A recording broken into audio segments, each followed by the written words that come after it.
जय हिंद दोस्तों, स्वागत आप सभी का विजडम एजुकेशन पे। आज 21 मई 2021 है। दैनिक जागरण के राष्ट्रीय संस्करण का कंप्लीट न्यूज एनालिसिस करेंगे जो यूपीएससी, स्टेट पीसीएस या किसी भी वनडे एग्जाम के तीनों ही पर्सपेक्टिव, चाहे वो प्रीलिम्स हो, मेंस हो या इंटरव्यू हो, तीनों ही पर्सपेक्टिव से आपके लिए इम्पॉर्टेंट हो सकता है। तो चलिए आगे बढ़ते हैं, लेकिन उससे पहले एक क्वेश्चन मैं आपके लिए दे रहा हूँ। इस क्वेश्चन का जवाब हमें कमेंट सेक्शन में दे दें। वीडियो के आखिर में मैं इस पर डिस्कस कर दूंगा। क्वेश्चन है कि औद्योगिक उत्पादन सूचकांक आईआईपी में सबसे अधिक भारांश निम्नलिखित में किस क्षेत्र का है? तो ऑप्शन ए है विद्युत उत्पादन, ऑप्शन ए है रिफाइनरी उत्पाद, ऑप्शन बी है विद्युत, ऑप्शन सी हो गया इस्पात या ऑप्शन डी हो गया कोयला। तो इसका जवाब हमें कमेंट सेक्शन में दे दें। इसका एग्जैक्ट आंसर क्या है? सबसे अधिक वेटेज जो है आईआईपी में, इंडेक्स ऑफ इंडस्ट्रियल प्रोडक्शन में सबसे अधिक वेटेज किसका होता है? और साथ ही साथ अगर आप मुझे लिख सकते हैं तो यह भी लिखें कमेंट सेक्शन में कि इसका जो है प्रकाशन किस संस्थान के द्वारा किया जाता है या किस मंत्रालय के द्वारा आईआईपी का प्रकाशन किया जाता है। अब देखो, पीएम की बैठक में ममता ने बनाया राजनीतिक अखाड़ा। बिल्कुल इंपॉर्टेंट नहीं है, लेकिन इसके बैकग्राउंड में जाकर के देखने की ज़रूरत है। कोरोना के समय में सेंटर और स्टेट रिलेशन किस तरह से प्रभावित हुआ, तो ये चीज़ें आपके मेंस पर्सपेक्टिव से काफ़ी इंपॉर्टेंट है। चाहे वो बीपीएससी का मेंस हो, चाहे यूपीएससी का मेंस हो, चाहे कोई भी मेंस हो, सेंटर स्टेट रिलेशन किस तरह से प्रभावित हुआ है कोरोना के समय में, ये जानकारी आपको होना चाहिए। देखो, कोरोना के बारे में प्रत्येक दिन पेपर में देता है, डेली आपको पढ़ने की ज़रूरत नहीं है। कोरोना के बारे में जो बेसिक इम्पैक्ट आपको पता होना चाहिए कि कोरोना के क्या क्या सोशल इम्पैक्ट हुआ, समाज पे किस तरह का असर हुआ, कोरोना के कारण विदेश नीति किस तरह से प्रभावित हुई है हमारे देश की, कोरोना के कारण किस तरह से जो है सेंटर स्टेट रिलेशन प्रभावित हुआ है, कोरोना के कारण किस तरह से स्थानीय स्वशासन की भूमिका बढ़ी है, ग्राम पंचायत की भूमिका बढ़ी है, नगर पालिका की भूमिका बढ़ी है, कोरोना के कारण किस तरह से इकोनॉमिक इम्पैक्ट हुआ, अर्थव्यवस्था में किस तरह से सुधार हुआ, कोरोना के कारण किस तरह से हम अपनी सॉफ्ट पावर डिप्लोमेसी को बढ़ा पाए, विदेश नीति को किस तरह से परिवर्तित कर पाए, कोरोना के कारण किस तरह से पर्यावरण इम्पैक्ट हुआ। हमने देखा कि गंगा की सफाई हो गई, गंगा को लेकर के काफ़ी समय से परियोजना चल रही थी, लेकिन कोरोना के कारण, लॉकडाउन के कारण गंगा अपने आप साफ हो गई, यमुना नदी काफ़ी हद तक साफ हो गया। तो कोरोना का बहुत सारा इम्पैक्ट, तो इसको समग्र रूप से आपको जानकारी होना चाहिए। इस पर एक अलग से पीडीएफ में बना रहा हूँ। जैसे मेरा पीडीएफ कंप्लीट होगा तो मैं डिस्कस कर दूंगा डिटेल से कि कोरोना के क्या क्या इम्पैक्ट हैं और वो इम्पैक्ट किस रूप से प्रभावित कर रहा है। बहरहाल इस न्यूज़ में अगर आप लौटोगे तो यहाँ पे दिया हुआ कोरोना के किस तरह से सेंटर स्टेट रिलेशन कोरोना ने किस तरह से प्रभावित किया, उसके बारे में आपको जानकारी होना चाहिए, राइट। चाहे वो पॉजिटिव रूप से हो, चाहे नेगेटिव रूप से हो, सेंटर स्टेट रिलेशन को कैसे प्रभावित किया है, ये बेसिक अंडरस्टैंडिंग और बेसिक जानकारी आपको होना चाहिए। अब देखो, इसी तरह का ये न्यूज़ है। एलएसी पे तनाव रहते चीन के साथ सहयोग नहीं, जयशंकर। सबसे पहले न्यूज़ में क्या है वो मैं बता देता हूँ, उसके बाद मैं ये आपको बताऊंगा कि क्या चीज़ें पढ़ने की ज़रूरत है।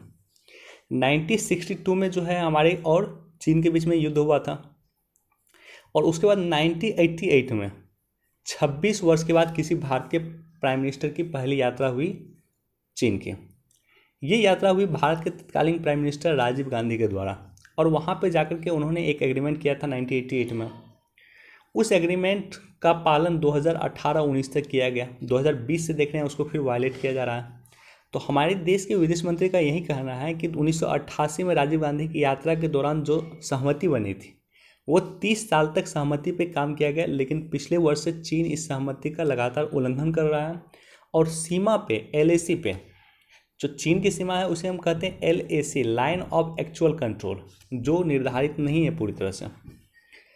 तो एलएसी पे जो सीमा है, एलएसी पे अगर तनाव रहेगा तो दोनों देश के बीच में सहयोग नहीं हो सकता, व्यापार में सहयोग नहीं हो सकता है, विदेश नीति में सहयोग नहीं हो सकता, अन्य किसी चीज़ में सहयोग नहीं हो सकता अगर हमारे बीच में एलएसी पे तनाव रहेगा तो।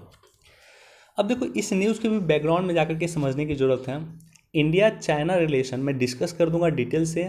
हमने इंडिया यूएस रिलेशन डिटेल से डिस्कस किया था, क्वाड को हमने डिटेल से डिस्कस किया था, चाइना को लेकर के स्पेशल वीडियो बना करके मैं डिटेल से डिस्कस कर दूंगा, और कोशिश करूंगा आज या कल में ही डिस्कस कर दूं। तो चाइना को लेकर के आपको पता होना चाहिए कि क्या हिस्टोरिकल संबंध है हमारा, जो है सिंधु घाटी सभ्यता के आसपास से चाइना के साथ संबंध है, तो बहुत पुरानी संबंध है। क्या क्या सहयोग के पक्ष हैं? बहुत जगह हम एक दूसरे के साथ सहयोग कर रहे हैं, जैसे पेरिस क्लाइमेट चेंज पे देखो, अमेरिका पेरिस क्लाइमेट चेंज से बाहर हो गया, लेकिन चाइना और इंडिया दोनों बना रहा पेरिस क्लाइमेट चेंज में, पेरिस समझौता में। साथ ही साथ अगर आप देखोगे कि बौद्धिक संपदा अधिकार को लेकर के अभी तक वेस्ट के देश, यूरोप के देश ने अभी तक सहमति नहीं दिया भारत को, लेकिन डब्ल्यूटीओ में चाइना ने सहमति दे दिया है कि जो भारत कह रहा है कि जो कोरोना की वैक्सीन है वो पेटेंट फ्री हो, यह सही है, इसे पेटेंट फ्री किया जाना चाहिए। तो बहुत जगह सहयोग के पक्ष है जहां हम दोनों देश मिलकर काम कर रहे हैं। बहुत जगह विवाद के पक्ष भी है। गलवान घाटी का मुद्दा आप देख सकते हो, डोकलाम का मुद्दा देख सकते हो, यूनाइटेड नेशन सिक्योरिटी काउंसिल में हमेशा प्रतिबंधित करते रहता है भारत को, उसको आप देख सकते हो। कई सारे मुद्दे हैं, तो डिटेल से हम डिस्कस कर लेंगे कि क्या पॉजिटिव इम्पैक्ट है, क्या नेगेटिव इम्पैक्ट है, क्या सोशल इम्पैक्ट है, क्या हिस्टोरिकल इम्पैक्ट है भारत और चाइना रिलेशन को लेकर के। अब देखो, 5 और राज्यों ने ब्लैक फंगस को घोषित किया महामारी। तो ब्लैक फंगस एक कीड़ा है, वो कीड़ा के काटने से आपका पूरा चेहरा वगैरह सूज जाता है, आँख के नीचे जो है काला पड़ जाता है, राइट। तो 5 और राज्यों ने इसको लेकर के महामारी घोषित किया है। ये अधिक इम्पोर्टेंट नहीं है, एक बार देख लेना, इसको पढ़ लेना डिटेल से। लेकिन यहाँ पे जो सबसे अधिक इम्पॉर्टेंट है कि इसको महामारी घोषित जो किया गया है वो किस एक्ट के द्वारा किया गया। तो ये एक्ट है महामारी रोग अधिनियम 1897। देखो, कोरोना के समय में मैंने आपको बोला था कि जो हेल्थ है, हेल्थ जो है वो स्टेट्स का सब्जेक्ट है, राज्यों का विषय है। तो क्या कारण है कि केंद्र सरकार राज्यों को गाइड कर रही है? अगर राज्यों का हेल्थ विषय है तो केंद्र सरकार क्यों इंटरवीन कर रही है, राइट। तो आपको ये समझना होगा कि 2 ऐसा एक्ट हैं जिसके कारण केंद्र सरकार अधिक सशक्त हो जाती है। कोरोना महामारी के समय में या किसी भी महामारी के समय में या आपदाओं के समय में केंद्र सरकार अधिक सशक्त हो जाती है इन 2 एक्ट के माध्यम से। पहला तो ये है कि महामारी रोग अधिनियम 1897 और दूसरा है आप राष्ट्रीय आपदा अधिनियम 2005। ये दोनों एक्ट ऐसा एक्ट है जिसके माध्यम से केंद्र सरकार सशक्त हो जाती है और केंद्र सरकार राज्य सूची का जो विषय है उस विषय पे भी राज्यों को गाइड कर सकता है। यानी ये दोनों एक्ट केंद्र को सशक्त कर देता है और केंद्र सरकार को हेल्थ के विषय पे, आपदा के विषय पे राज्यों को निर्देश देने का अधिकार देता है। और यही चीज़ कोरोना महामारी के समय में हो रहा है। तो ये जो एक्ट है महामारी रोग अधिनियम 1897 अंग्रेजों के द्वारा बनाया गया एक्ट है, इसके बारे में भी आपको जानकारी होना चाहिए। एक बार इसको भी देख सकते हैं। चुनौतीपूर्ण बचाव अभियान के बीच टूट रही उम्मीदें। जो टॉक्टे तूफान आया था, वो जो तूफान इम्पैक्ट क्रिएट कर रहा है भारत में, कई राज्यों में भी बारिश हो रहा है। नॉर्दर्न के राज्यों में, खास करके बिहार में, यूपी में, दिल्ली वगैरह में लगातार बारिश हो रही है, इसी तूफान का असर है। तो इसको लेकर के बचाव अभियान तेज किया जा रहा है, हमारे नौसेना के द्वारा बचाव अभियान जारी किया जा रहा है। एक बार देख सकते हैं। आयात घोटाले में आरोपित की जेब में गए 685 रुपये हैं। ये जो है अधिक इम्पोर्टेंट नहीं है, लेकिन ये जो संस्था चूंकि इसकी चेक कर रही है वो कर रही है सीबीआई। तो थोड़ा सा सीबीआई के बारे में आपको जानकारी होना चाहिए, राइट।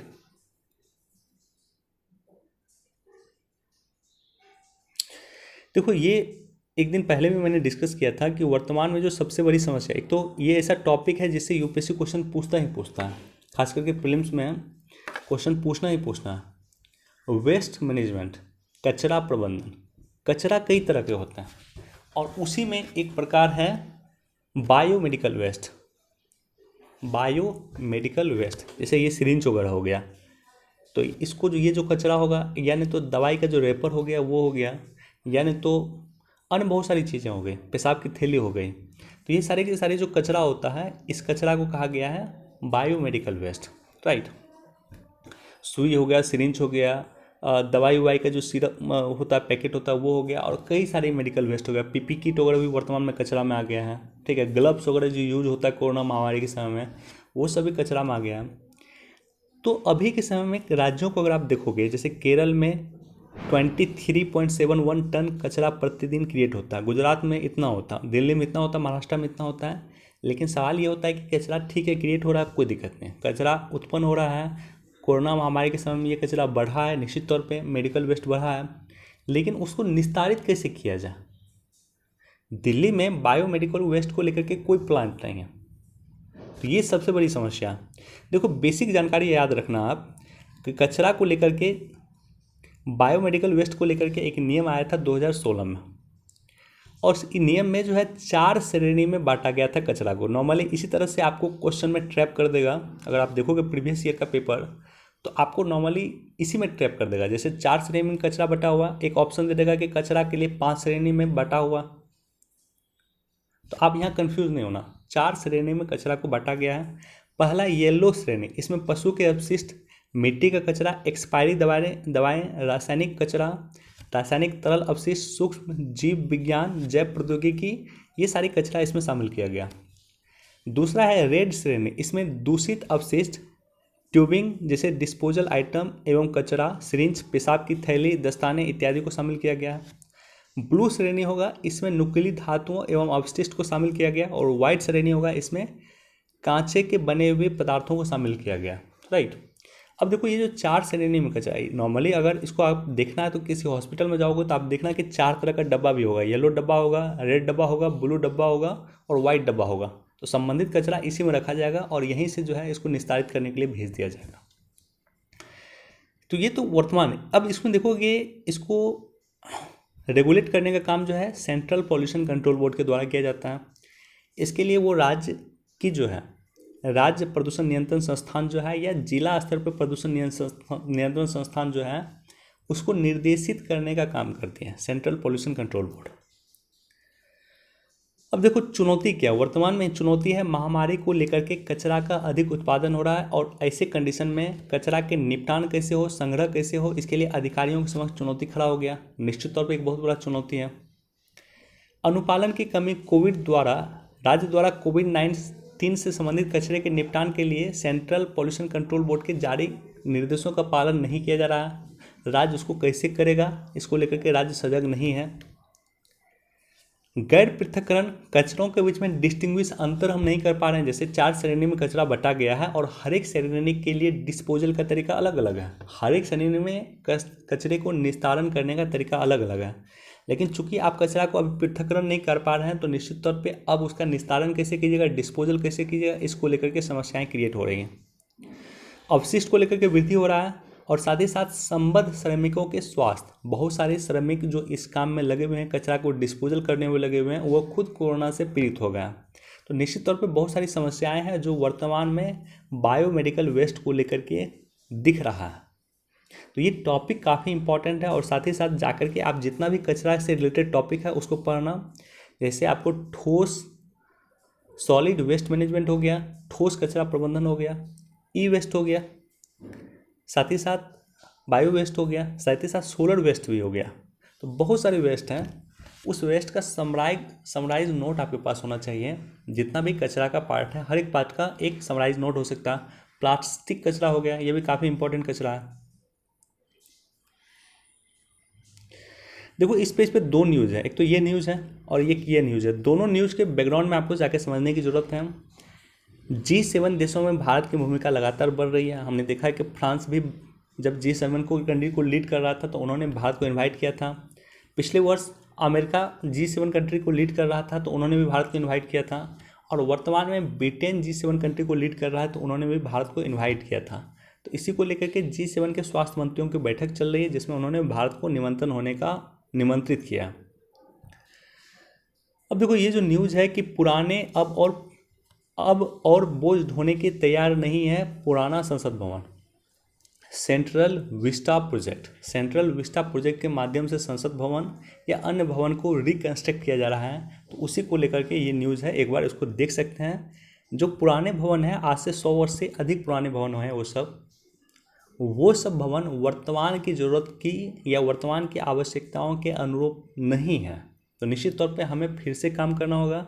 हमें नए भवन बनाने होंगे, नए बिल्डिंग बनाने होंगे, नए कई सारे मंत्रालयों, जो पुरानी मंत्रालय हैं उसकी बिल्डिंग काफ़ी पुरानी है तो उसे हम नया करना होगा।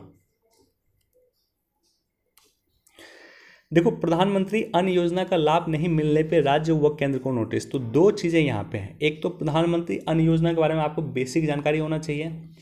हमने कहा था प्रधानमंत्री अन्न योजना जो है लगभग देश के 80 करोड़ लोगों को 5 किलो या तो चावल मिलेगा या आटा मिलेगा और साथ ही साथ 1 केजी दाल मिलेगा। ये प्रत्येक महीना उसे मिलेगा। इसी योजना को प्रधानमंत्री गरीब कल्याण योजना कहा गया। अब देखो, इसको लेकर के जिस राज्यों को लाभ नहीं मिल रहा, जहाँ पे लाभ नहीं मिल रहा, वहाँ पे national human right commission NHRC ने एक्शन लिया है और राज्यों को और केंद्र सरकार को नोटिस जारी किया है जहाँ पे ये अवेलेबल नहीं है, जिस लोगों को ये अवेलेबल नहीं है। तो इस न्यूज़ के बैकग्राउंड में दो चीज़ें आपको समझनी होगी। एक तो प्रधानमंत्री गरीब कल्याण योजना के बारे में जानकारी होना चाहिए, और प्रधानमंत्री गरीब कल्याण योजना का एक पार्ट है प्रधानमंत्री अन्न योजना, और दूसरा NHRC national human right commission. इसके बैकग्राउंड में ये चीज़ें आपको जानकारी होना चाहिए। नेशनल ह्यूमन राइट कमीशन की स्थापना कब हुई है, इसके कितने सदस्य होते हैं, इसके अध्यक्ष कौन होते हैं, कई बार हमने डिस्कस किया।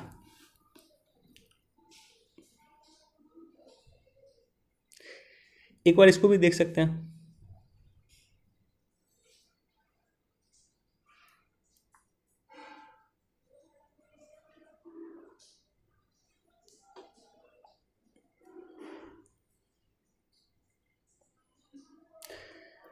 समर्थन मूल्य छूटा पीछे, खुले बाजार में सरसों की मिले कई गुना की दाम। अभी जो वर्तमान में जो तेल की कीमत चल रही है मार्केट में, लगभग 180 रुपये के आसपास चल रहा है कच्चे तेल की कीमत, खाने वाली तेल की कीमत।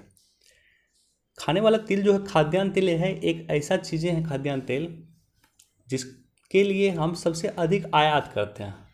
जो जितना भी खाद्यान्न उत्पाद हम सबसे अधिक आयात करते हैं, उसमें सबसे अधिक जो हमारा विदेशी मुद्रा खर्च होता है वो खाद्यान्न तेल पे होता है, right. I repeat the fact, और चूंकि ये फैक्ट मैं इसलिए रिपीट कर रहा हूँ, इस पर 2 बार लगातार यूपीएससी ने क्वेश्चन पूछा है कि जितना भी सामान हम आयात करते हैं, खाद्यान्न सामान की बात करता हूँ, यानी खाने के सामान की बात करता हूँ। खाने के सामान जितना भी आयात होता है उसमें सबसे अधिक विदेशी मुद्रा भंडार जो हमारा लॉस होता है, नुकसान होता है, जो खर्च होता है, वो होता है खाद्यान्न तेल पे।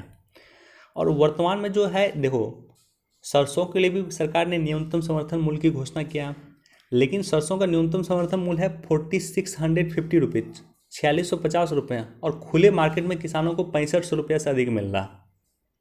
6500 रुपया, 7200 रुपया काफ़ी मिल रहा, राइट। तो उसी को लेकर के न्यूज़ है। एक बार इसको देख लेना, पढ़ लेना आप लोग। देखो, बैकग्राउंड अगर समझ लोगे, न्यूज़ के बैकग्राउंड को समझ लोगे तो न्यूज़ समझना आसान होगा, और न्यूज़ के बैकग्राउंड को समझना इंपॉर्टेंट होता है। न्यूज़ के बेसिक में जाकर के, बेसिक कॉन्सेप्ट में जाकर के चीज़ों को समझना जरूरी है। जैसे MSP की घोषणा किस आधार पर किया जाता है, राइट। CPCB किस आधार पे, सॉरी CACP किस आधार पे MSP की घोषणा करता है, राइट। तो ये सारी की सारी चीज़ें इंपॉर्टेंट है, ये समझना इंपॉर्टेंट है।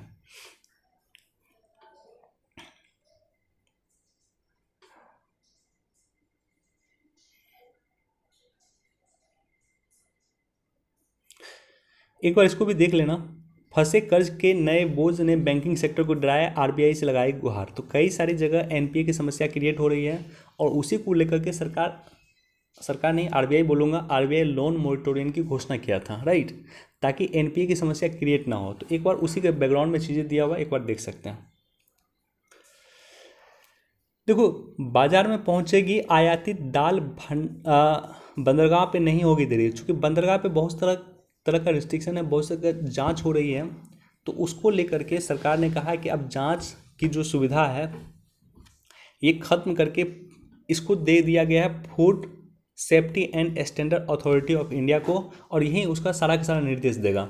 दाल को लेकर के मान लो सामान आ रहा है, दाल आ रहा है विदेश से, तो उसको लेकर के जो भी निर्देश देना होगा ये संस्था देगी, और ये संस्था काफ़ी इम्पोर्टेंट है। जैसे आप मार्केट जाना, कोई भी खाने का सामान खरीदना, चॉकलेट से लेकर के कुछ भी खरीदना, अब देखना इसका साइन होगा, ऐसे होगा FSSAI, ये साइन होगा पक्का। खाने के किसी उत्पाद पे ये आपको साइन मिल जाएगा। तो ये संस्था काफ़ी इंपॉर्टेंट है, कई बार क्वेश्चन इस संस्था से पूछा हुआ। तो ये संस्था की स्थापना हुआ है केंद्र सरकार ने खाद्य सुरक्षा मानक अधिनियम 2006 के आधार पर इस संस्था का स्थापना किया है, जिसका नाम है भारतीय खाद्य सुरक्षा एवं मानक प्राधिकरण। चूँकि संसद के द्वारा किसी निर्मित एक्ट से इस संस्था की स्थापना हुई है, इसलिए इसे सांविधिक संस्था, लीगल बॉडी कहा गया, ठीक है, या वैधानिक संस्था भी कर सकते हो। इसे 1 अगस्त 2001 से को केंद्र सरकार ने खाद्य सुरक्षा और मानक विनियम पैकेजिंग और लेबलिंग के तहत अधिसूचित किया। इसका संचालन सबसे अधिक इम्पॉर्टेंट, कई सारे लोगों को लगता है कि कृषि मंत्रालय के तहत आता है या खाद्य सुरक्षा के लिए एक अलग मिनिस्ट्री है उसके तहत आता है। ऐसा नहीं है, यह आता है स्वास्थ्य और परिवार कल्याण मंत्रालय के तहत। FSSAI फांसी जो है स्वास्थ्य और परिवार कल्याण मंत्रालय के तहत काम करती है। फांसी मानव उपयोग के लिए पौष्टिक खाद्य पदार्थों के उत्पादन, भंडारण, वितरण, बिक्री, आयात की सुरक्षित सुविधा सुनिश्चित करने का काम करता है। तो बेसिक जानकारी है जो आपको होना चाहिए। अब देखो, टेक्सटाइल उद्योग पे संकट गारमेंट की बिक्री ठप। तो आपको ये समझना होगा कि सबसे अधिक जो हमारा लेबर काम करता है, हमारे देश का जो लेबर फोर्स काम करता है वो करता है सबसे अधिक 54% कृषि सेक्टर में, और कृषि के बाद सबसे अधिक काम करता है वो टेक्सटाइल में काम करता है। टेक्सटाइल एक ऐसा सेक्टर है, टेक्सटाइल गिना चुना सेक्टर है, एक ऐसा सेक्टर है जो अर्थव्यवस्था के तीनों पार्ट को प्रभावित करता है। अर्थव्यवस्था के प्राइमरी सेक्टर को भी प्रभावित करता है। क्यों? क्योंकि कपास का जो है जो खेती होता है, तो खेती चूँकि कपास का होता है तो ये जुड़ा हुआ प्राइमरी सेक्टर से। दूसरा, अर्थव्यवस्था के सेकेंड सेक्टर को भी प्रभावित करता है, क्योंकि कपास का खेती होने के बाद उसका निर्माण होता है, उसे कपड़ा वगैरह निर्माण होता है, तो अर्थव्यवस्था का सेकेंड सेक्टर को प्रभावित करता है। तीसरी बात क्या है कि गारमेंट को लेकर के कई सारे एडवर्टाइजमेंट होते हैं, रैंप होता है, स्टेज शो होता है, राइट। तो इस तरह से अर्थव्यवस्था के तीनों सेक्टर को ये प्रभावित करता है। तो टेक्सटाइल अर्थव्यवस्था के तीनों सेक्टर को प्रभावित करता है, और साथ ही साथ कृषि के बाद सबसे अधिक रोजगार प्रदान करने वाला सेक्टर है टेक्सटाइल सेक्टर। 4.5 करोड़ 4.5 करोड़ लोग सीधे रूप से इस सेक्टर से जुड़े हुए हैं, और 6 करोड़ लोग इस सेक्टर से जुड़े हुए हैं अप्रत्यक्ष तौर पे, यानी 4.5 करोड़ लोग प्रत्यक्ष तौर पे टेक्सटाइल सेक्टर से जुड़ा हुआ है, और 6 करोड़ लोग टेक्सटाइल सेक्टर से कंप्लीटली जुड़ा हुआ है अप्रत्यक्ष तौर पे मिला के। भारत का घरेलू बाजार जो है टेक्सटाइल इंडस्ट्रीज जो है 150 अरब डॉलर का है, और वहीं निर्यात में भागीदारी इसकी 15% है। टोटल जितना निर्यात करते हैं हम, उसमें 15% निर्यात जो है वो टेक्सटाइल इंडस्ट्रीज के माध्यम से किया जाता है।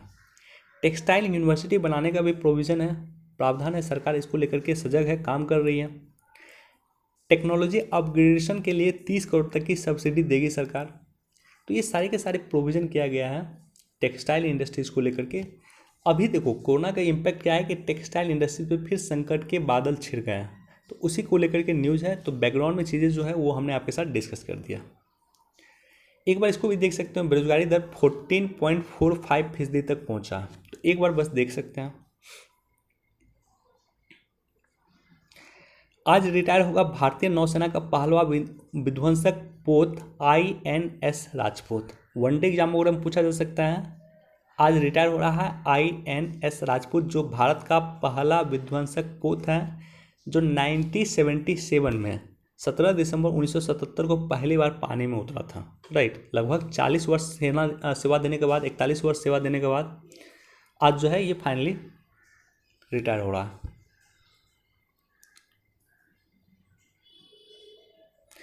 एडिटोरियल इम्पॉर्टेंट नहीं है आज का। एडिटोरियल में अगर आपको पढ़ना है तो इसको पढ़ लेना आप लोग। जलवायु परिवर्तन का क्या क्या इम्पैक्ट हो रहा है, कई सारे इम्पैक्ट हैं जलवायु परिवर्तन का। तो ये जो टॉक्टे तूफान आया है, ये तूफान भी जलवायु परिवर्तन का इम्पैक्ट है। कोरोना वायरस अगर आप देखोगे तो ये भी बहुत हद तक जलवायु परिवर्तन से प्रभावित हुआ है, बहुत हद तक, राइट। तो उसी के बैकग्राउंड में कुछ चीज़ें दिया हुआ है जलवायु परिवर्तन को लेकर के। और अधिक आपके अंडरस्टैंडिंग क्रिएट करना है तो आप IPCC की रिपोर्ट देख लेना। IPCC ने एक स्पेशल रिपोर्ट जलवायु परिवर्तन के लिए जारी किया था, आई थिंक 19 में जारी किया था, 2019 में जारी किया था। तो उस रिपोर्ट को जाकर के चीज़ों को देख सकते हैं, समझ सकते हैं आप। बाकी इसको एक बार पढ़ लेना आप लोग।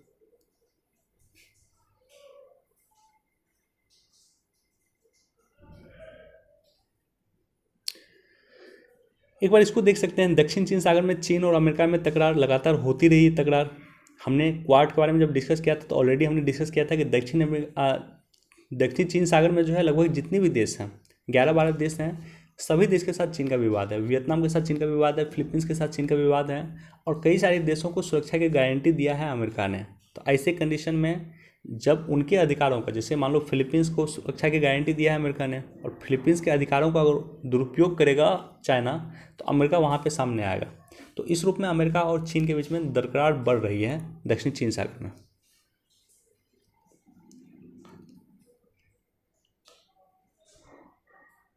देखो, ये म्यांमार का मुद्दा काफ़ी इंपॉर्टेंट है।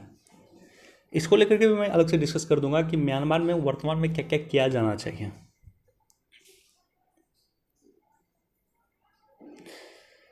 ओके, इतना ही न्यूज़ था, चलते हैं क्वेश्चन पे।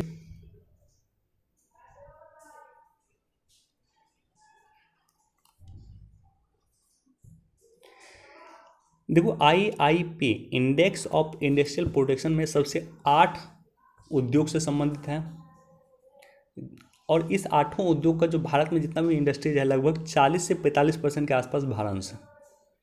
यानी 40 से 45% वेटेज जो है इन्हीं 8 इंडस्ट्रीज का है। और इसमें सबसे अधिक वेटेज लगभग 28% के आसपास वेटेज जो है वो रिफाइनरी प्रोडक्ट का है। तो IIP में सबसे अधिक वेटेज किसका है? वो ऑप्शन ए सही है, रिफाइनरी प्रोडक्ट। चलिए, वीडियो देखने के लिए धन्यवाद। Thank you so much. Please do like share and subscribe. Thank you.